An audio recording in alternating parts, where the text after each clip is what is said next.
Hey guys, welcome back to Why Not So Just a Tip. I'm Caleb, and today we're going to talk about a bank that I've gotten a lot of questions on, and that is the 7-Eleven Bank.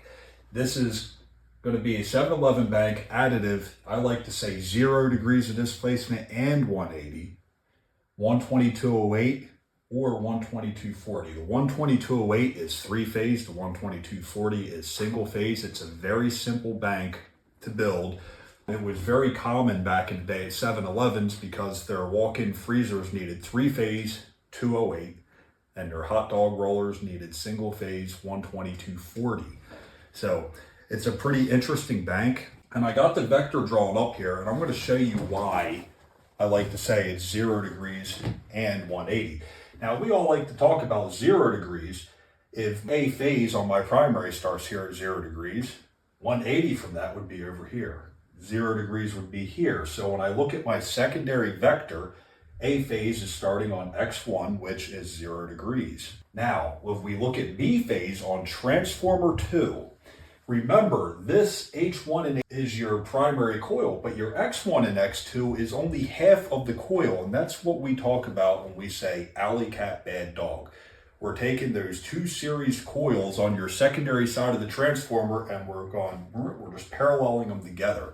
So if you look here, I kind of drew these alley cat bad dog. This one's still in series. These are paralleled. So if I take this 25 kVA transformer, what that's talking about is each one of these coils here are good for 12.5 kVA.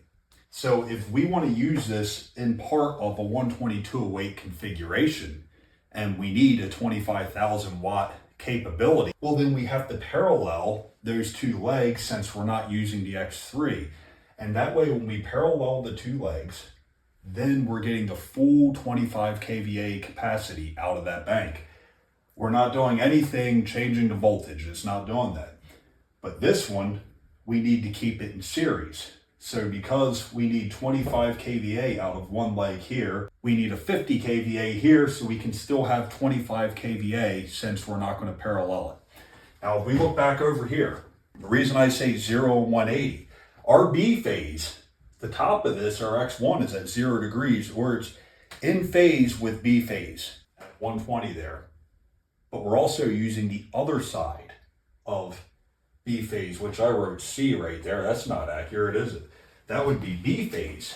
That's the other side of B phase, the opposite polarity, which you would get 120 from here to here. You would get 120 from here to here, and you get 240 from here to here because your X3 is exactly 180 degrees from your X1, which gives you 240 across that coil. Now, between here and here, you get 208. Between here and here, you get 208. Between here and here, you get 208. And then between here and here, you get about 116, 115. Between here and here, you wouldn't use those legs independently. Sometimes we call this the crow's foot. And if you've ever been on a job where you're actually changing out one transformer on a 12208 bank, and you think that you've rewired this thing, right? It looks like the other one.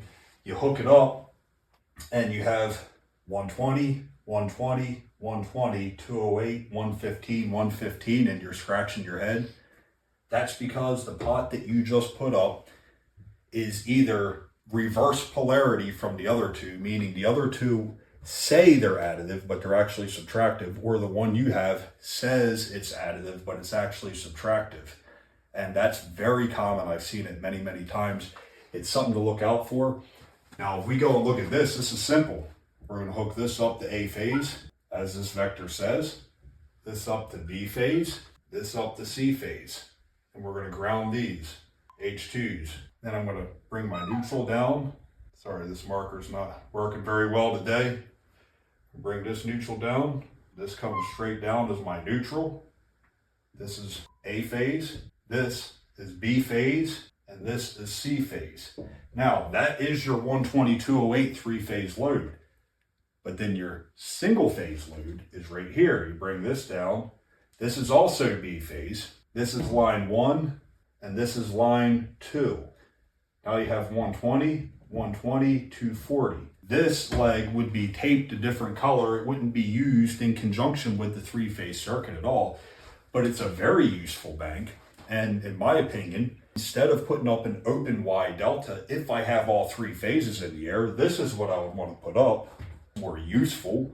You don't have to have special equipment, and it's more efficient.